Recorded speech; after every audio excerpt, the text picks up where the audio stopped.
Ito po si Louie Boy. Binilan namin siya ng teeter ng daddy niya dahil siya po ay nangangatin ang kanyang gilagid. Lagi siyang naglalaway at lagi niyang kinakagat ang kanyang mga gilagid. Pero ang problema, ito po, tingnan natin kung paano niya isusubo ang kanyang teeter. Okay, try number 1. Okay, try it. Oops, sablay. Okay, try number 2. Paano anak? Oy, sablay again. Try number 3. Oy, almost there. Try number 4. Oh, you can make it. Oh, you can make it. Anak, dali. Unang binili ni daddy niya sa kanya, sobrang laki. Tapos ngayon, pinalitan ng medyo maliit. Pero ito pa rin, tingnan natin kung paano niya gagawin. Okay. O sige, you can make it, anak.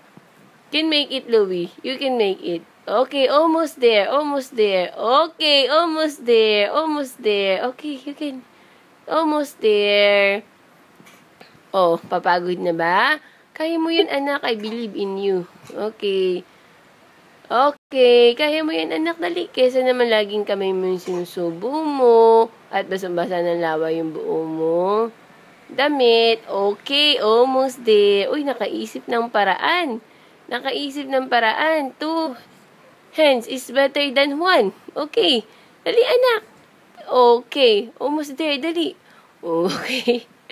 Yan. It takes time, anak. It takes time in learning. It really takes time. It takes process. Okay. You need to bend your hands. You need to bend your arms. Oy, careful. You need to bend your arms. Okay? Sige nga. Okay, ang galing naman. Malapit na, anak. Oh. Suko na ba yan? Suko na, hindi. Kaya ng anak ko yan. Dali. I believe in you. Dali. 2 hands is better than 1. O, dali. Kaya mo yan. Okay. O, paano? Oh, pagod na? Okay, dali. Yan na, malapit na, anak.